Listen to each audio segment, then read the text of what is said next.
Good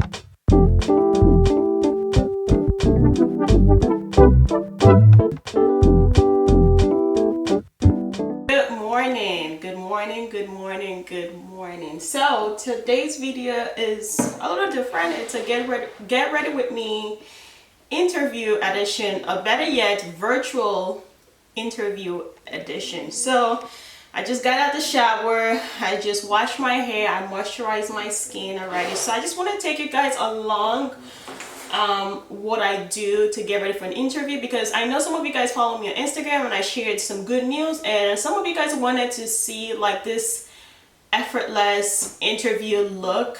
So I was like, you know what, why not do it on camera and give some pointers as to how I landed a career job virtually in a pandemic. But yeah, so that's what we are doing today. So we're gonna start with the hair before we move to the makeup, and then finally the outfit. So I just got out the shower, and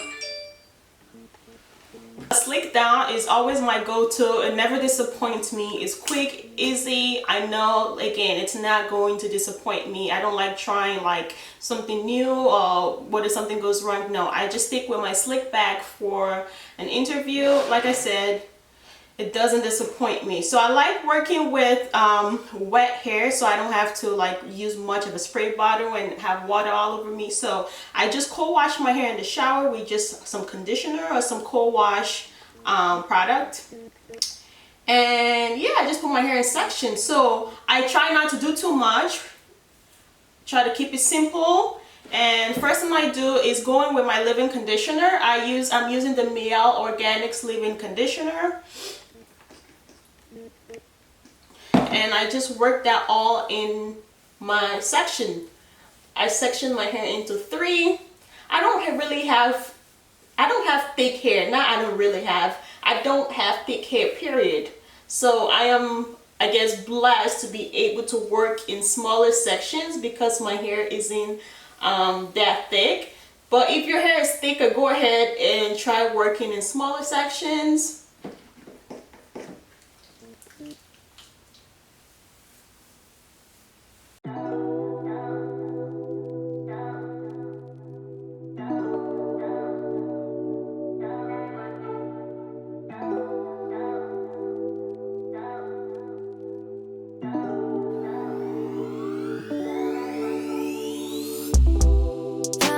And I go with my Demlin brush to detangle.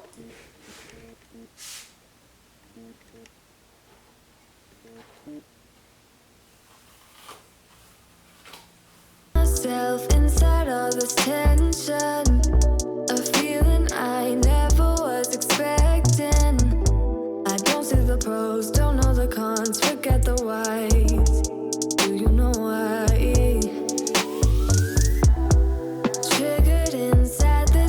And use my rat tail comb to define my parts. So today I'm doing the middle part. You can go ahead and do a side part or no part at all if you feel like that suits you better or your face better. Go ahead and do that. But for now, I'm working with a middle part.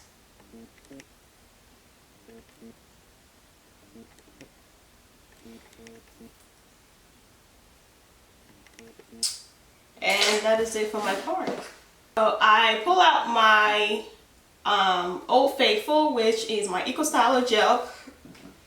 Never failed me. So I go with my Eco Styler gel and I use it to slick my hair.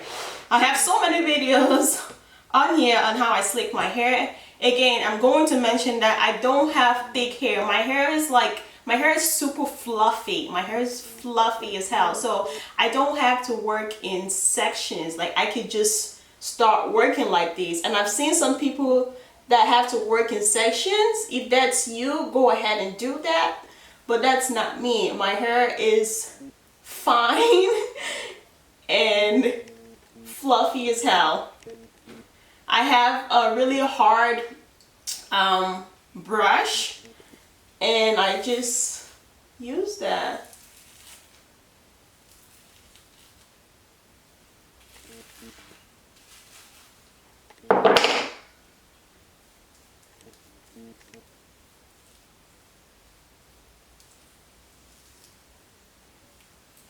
You see what I'm talking about? I used just a little amount of EcoStyle gel and everything all came down like this. So that's why this is my go-to. It doesn't take me long at all. Situation. Wonder if we maybe were mistaken. Don't wanna talk, don't wanna see, don't wanna feel it. What is left? I've been thinking about us and the things you said. How you don't feel enough to come share my bed. All I ever wanted was the truth, and I got it. Is it too much to ask? A little conversation, a minute's enough to work out the frustration. There's no need to make. So I just take a small scrunchie.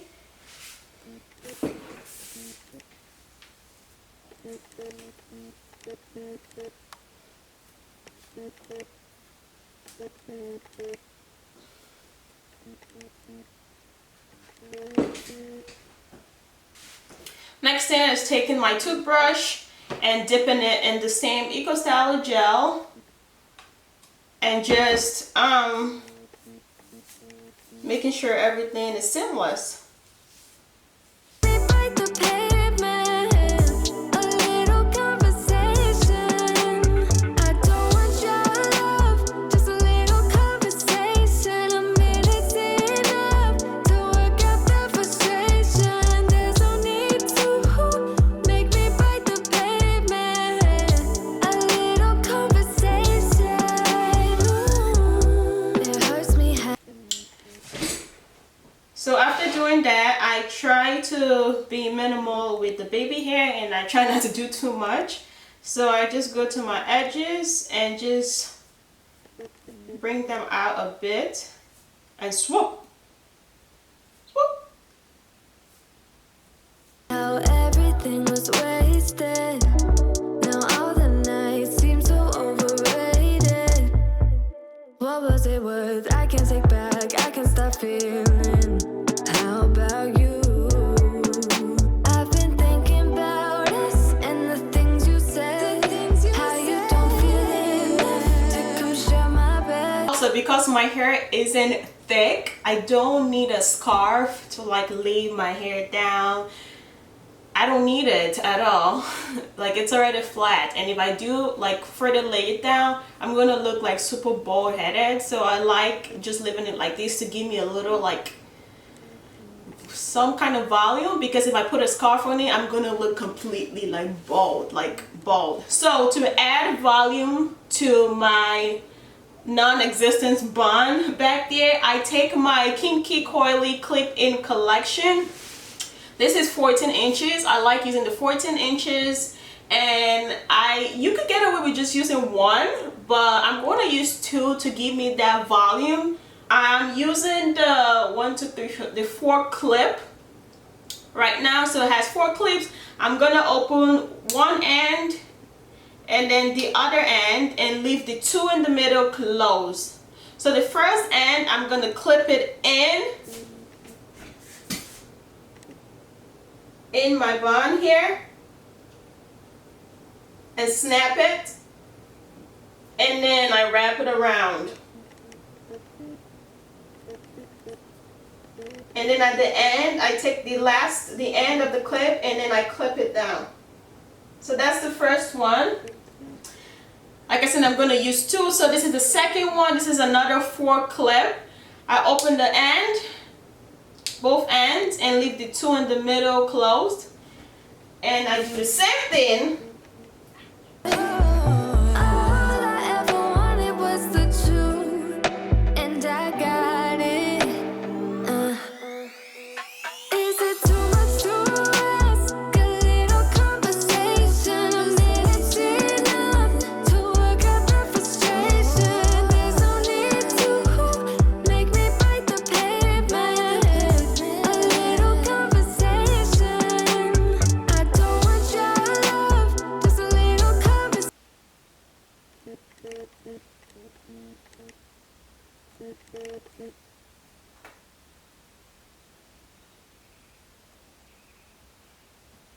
So this is almost like a messy curly bun. So that's how I get my effortless bun look.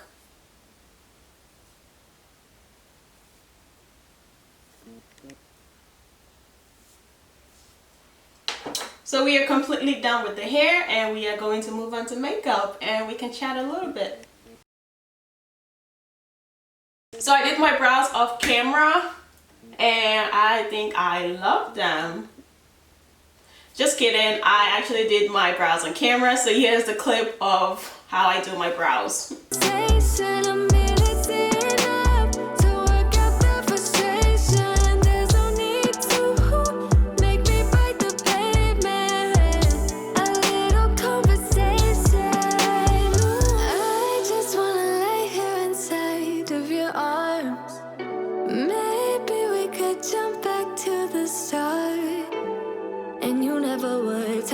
Then if we never met, babe, if we never met,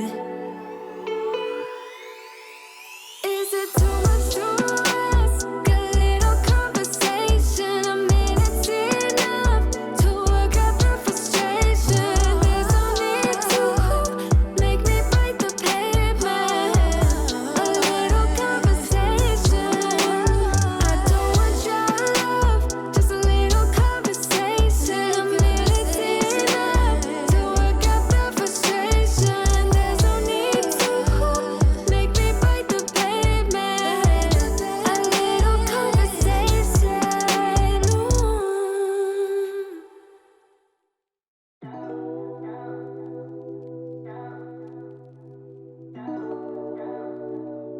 After my brows are done, I have stopped saying that I have combination skin. I just stopped saying that. I just say now that I have oily skin because only 10% of my skin gets really dry, and that's just this area, literally just 10%. The other 90% oily, super oily, like you could fry chicken on my skin. So I just say I have dry, oily skin, and I know how to take care of this 10%. So to combat that oily skin, I've been loving the Becca Poreless Ever Matte Primer. I have been loving it so much. Oh my goodness, it's been doing wonders for my makeup. It's made my makeup last longer. Enough of the makeup, I'm not talking about makeup. So first things first, if you're new, welcome to my channel. If you're not, you know that I'm an architectural designer. I've been one for the past 7 years now. So that's 4 years in college and 3 years in the real world outside of college. So a total of 7 years. The reason why I count college as part of my experience, because that's actually what I did in college. I just didn't get paid for it. I had true critiques. I worked with clients. I just didn't get paid for it. It was just in the name of like competition and things like that. So I always include my 4 years college experience. So I would say I've been one for 7 years now. So I am an architectural designer.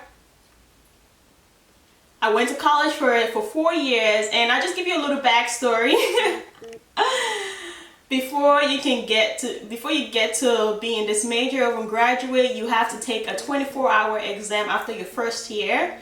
So after your first year, you sit for a 24-hour exam, starting Friday at 9 a.m. and Saturday at 9 a.m. And if you don't pass, you cannot move on. So what does this exam consist of? Exam consists of hand drafting. You have to learn how to hand draft without depending on computers. So that's what you have to really, so I know how to hand draft my heart away. You need to know how to hand draft. You need to know how to create models to scale. So they give you an instance, they give you all the dimensions, and they have to be to scale because your professor is going to take a scale to it to make sure your staircase are 7'11", to make sure your doors are 36 inches wide, to make sure you have a handicap to make sure you have a handicap turning radius of 5 foot. You need to make sure, you know, those things are checked for, and if you don't get it right, you fail.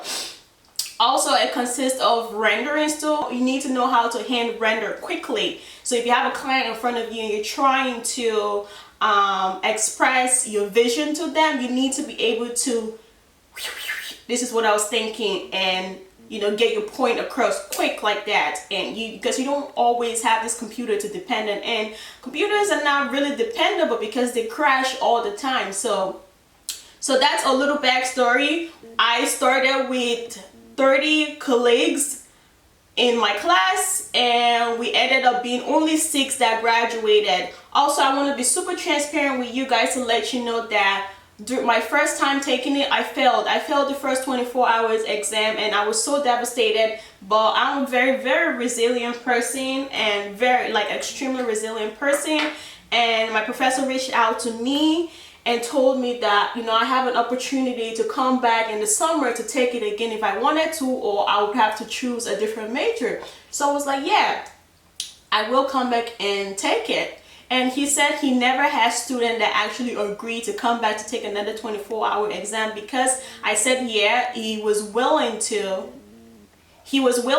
like help me, and whatever questions I don't understand, he was willing to help me practice before the actual exam. So he was really impressed, and I'm very, very thankful for him. His name is Eric Dolph.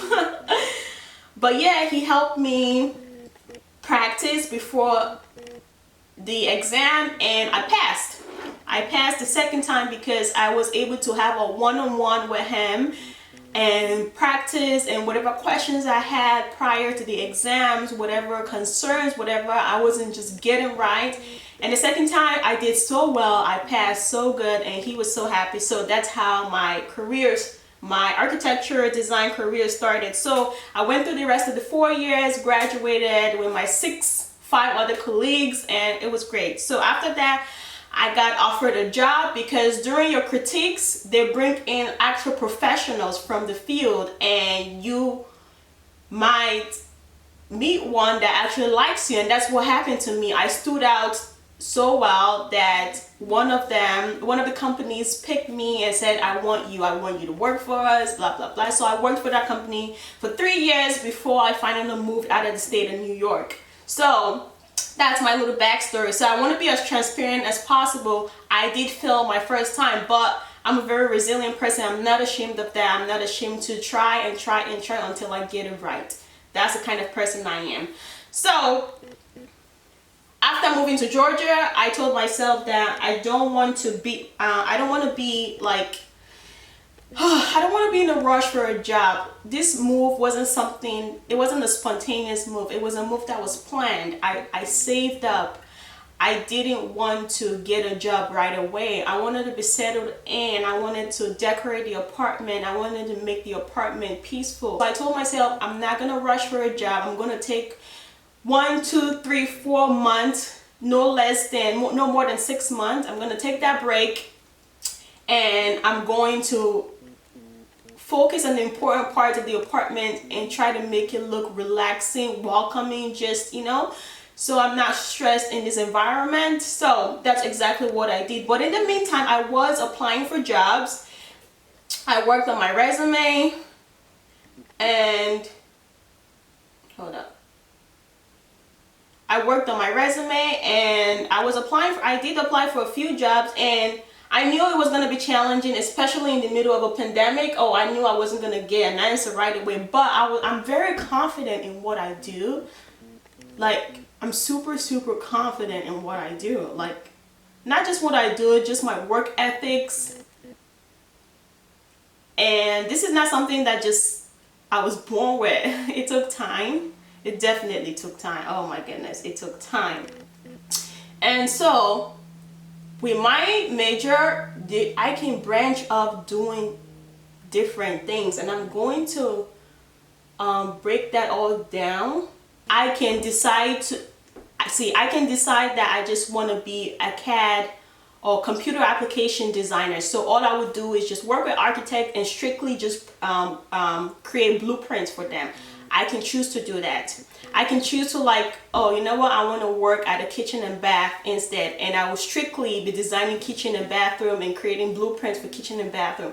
I can strictly decide that I want to work with just engineers, and I would just work with engineers to design for them and again create CAD blueprints for them. I can decide that I want to be a decorator if I want to, but no. I can decide I want to work with strictly plumbers and just design plumbing materials for plumbers and create the blueprints for them. I can choose to do that. I can choose to work strictly residential. I can choose to work strictly commercial. I can choose to work strictly healthcare. I can choose to work strictly higher education, which is schools, colleges, middle school, elementary school. I can choose to strictly work. It's just so much I can just decide to focus on, and I'm still so young that I'm getting a taste of everything to see what I want to do for like long term. Like, you know what, this is it, this is what I want to focus on. So again, I've been in for 7 years and I'm still, you know, dipping my foot in different, I don't know what to call it. I'm sorry guys, I've been losing my words sometimes, but I'm still learning, I'm still growing. But yeah, so I'm not gonna lie and sit here and say that I got callbacks from all of my application. No, I actually got a lot of rejection, but it didn't faze me at all. It's just, I just look at it that, oh, okay, I guess I'm not a good match for them. Okay, that's not a big deal. Like, it did not faze me at all when I got like rejections back to back. I just see it as a sign that it's not time for me to go back. So keep focusing on your move, keep focusing on settling down in this new place, you know. So I did not make a big deal out of it, and I have a business too, so I chose to just focus, put my energy into my business, put my energy into my new home, put my energy into the loved ones around me. So it wasn't a big deal until I finally got a call from a few companies. I got a few offers too, and I had to turn down a few offers because I'm just like, no, you guys are not a good fit for me. So, you know, and it's such a big deal if you can turn down offers in the pandemic, okay? That is a big deal. And I was able to turn down some offers and say, no, this is not a good, this is not a good fit for me, or like, oh, the salary, they're not budging and I can't take that kind of salary. So right now I'm recreating, I had the interview already, I'm not gonna lie, I had my interview already, but I'm recreating the look and acting like I'm going to the interview right now. But the interview already happened. So I got an offer from a company, and you know, they set up an interview with me and things like that. And prior to the interview, before I even applying, to be honest, I read the responsibilities of this role. I read the work-life environment of this company. I do like thorough research on this company, and I take notes. I try to use the keywords in the description in the interview so they know that I did my research on the company, and I'm just not going into the interview blindly or just looking for a job to pay my bills. That's not what I'm looking for. I'm looking to be in a career long term. So I did my research, thoroughly did my research on the company, and that helps me know that if the company will be a good fit for me or not. So this one seemed like a really good fit so far. After all my research I did so far, it was looking good. So I did my research, and once you schedule your interview, you can see the people that will be present at your interview. Also, I wanted to mention, because we're in a pandemic, these interviews are virtual. So these are virtual interviews. So even if it's not virtual, honestly, once you set up your interview, you can ask, or in your email, you can see who else will be in attendance. And honestly, you can look them up on LinkedIn just to, you know what to expect, you know. That just really prepares you, and that's exactly what I do. I don't do the weird stuff and try to look for people on Instagram or Facebook or Twitter. No, I do the professional thing and just go on LinkedIn just to put a face in advance to who I'll be speaking to, you know. So I did my research, and don't be surprised on the day on the interview if one of them tells you that, hey, I got a notification that you looked me up on LinkedIn. Some people paid for that extra to let them know who looked them up on LinkedIn. So don't be embarrassed about that. It's okay. This is the professional thing to do when you have an interview with someone. So they know that you're prepared, you're preparing, and you're prepared for this interview. So don't be ashamed at all, or don't be discouraged. Look them up on LinkedIn, okay? Look them up. So I did that, and after reading a lot and doing my research and spending hours on this company's website, I created a series of questions that I would ask them at the end of the interview.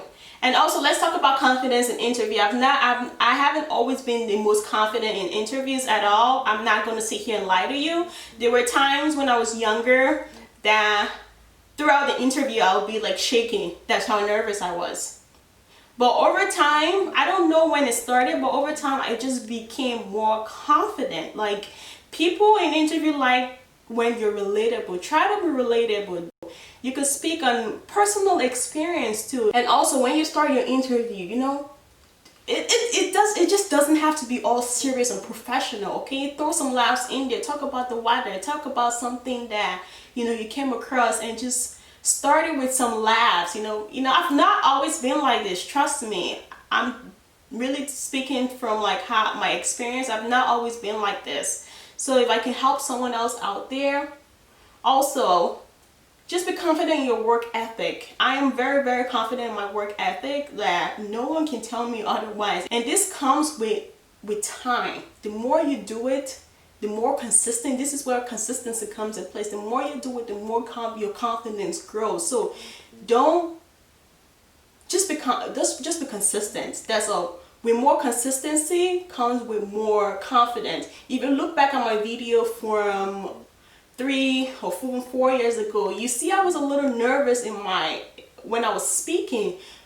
Now fast forward for today, you know, I feel a lot more. You can see the confidence growing, and I'm not 100% there yet. I don't think we're ever 100% at anywhere, but you can see the difference because I've been consistent with it, and my growth. You can see the growth. You can see the confidence that comes with the consistency. So that's number one key, is just consistency. Be consistent with it. It's okay if you fall sometimes. It's okay. You get up and keep going. That's where resilience comes in place too. I'm a very resilient person, and if I fail once, it's okay. I just get back up and do it again. Try it again if that's something I truly, truly want, until I get it right. It's okay. So I've talked a lot, but I'm gonna blend in this makeup really quick. A feeling I never was expecting. I don't see the pros, don't know the cons, forget the whys. Do you know why? Triggered inside this situation. Wonder if we maybe were mistaken. Don't wanna talk, don't wanna see, don't wanna feel it. What is left? I've been thinking about us and the things you said. How you don't feel enough to come share my bed.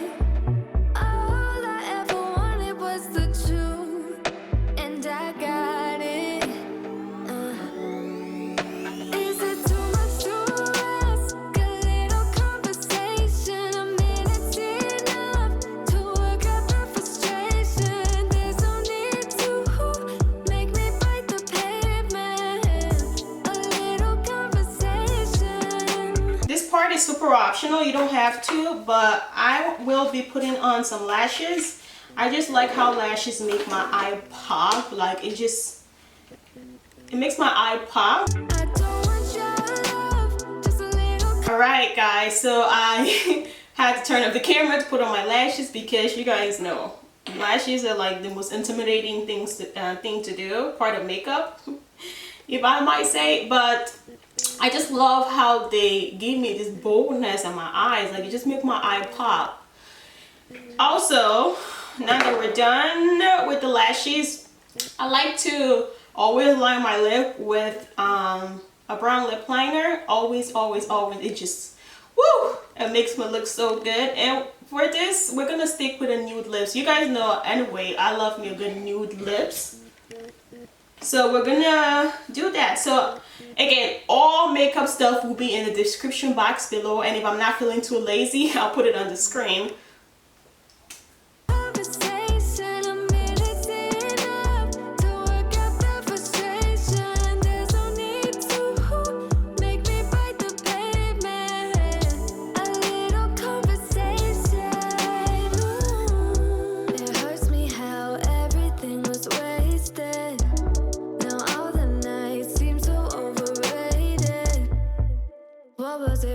I can't take back, I can't stop feeling.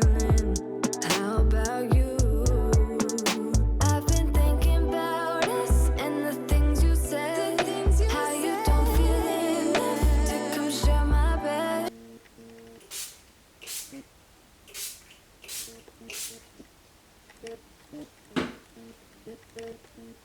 Now that the makeup is done, we're gonna move on to the outfit, and I'll be right back.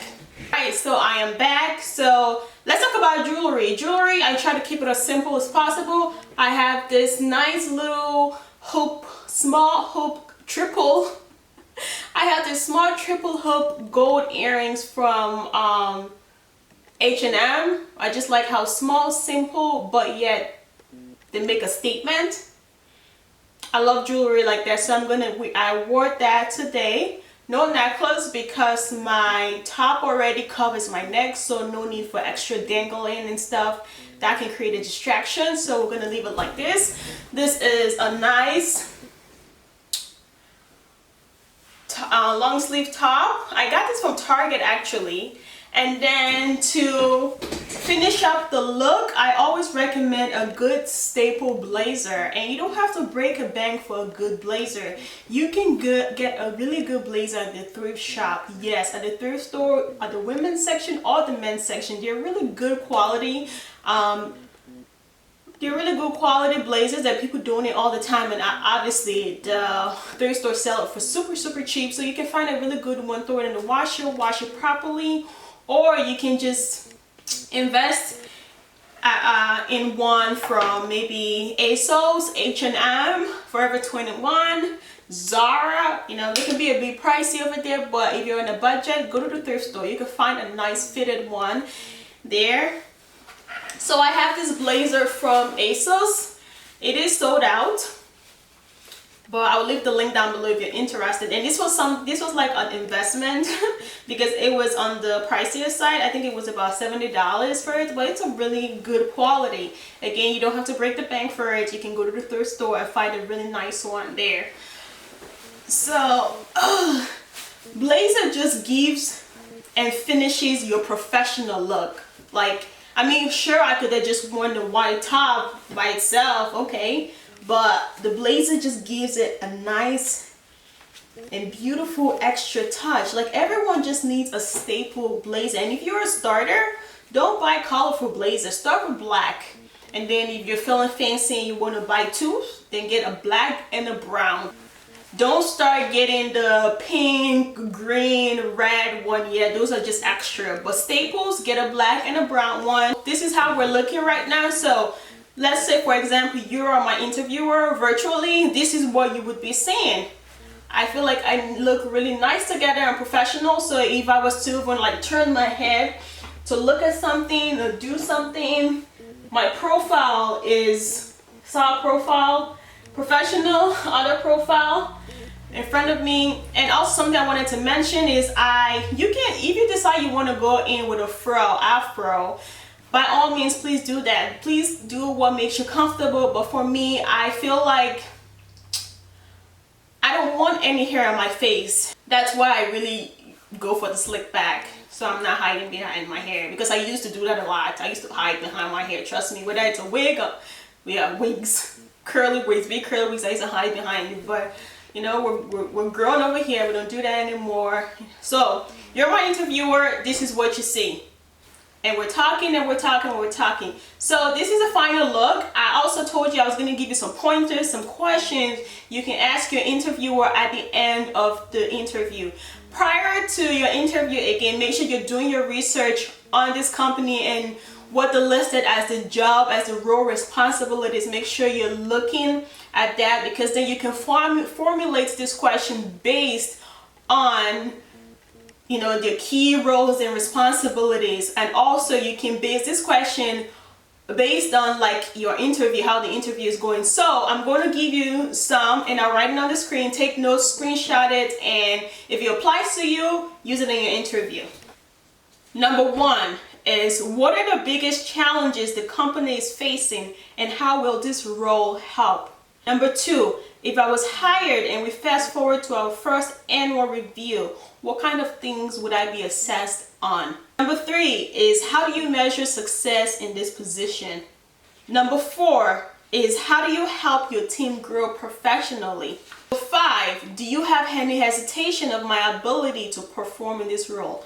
I use that as my last and final question. After the interview, after I've told them, you know, what I can do, my abilities, what I'm capable of doing, this is where you ask, do you have any hesitation of my ability to perform in this role? And it gives you an idea from their answer if you kind of got the job or not. So pay attention. I think your interviewer will be wowed by this question. Trust me. That lets them know that you've done the work, you've done the research behind the scenes, and you came prepared.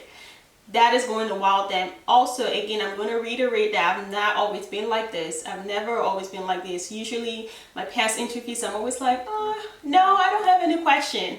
Which, now that I'm looking back at it, I'm just like, oh my gosh, that's not a good thing. You should always have questions for that, you know? Like, aren't you worried about anything, concerned about anything? So you should always, even if it's just one, you should always have questions for them. So I hope this was super helpful. So this is what I look like. I hope this helps as many Black women as possible, because that's my audience.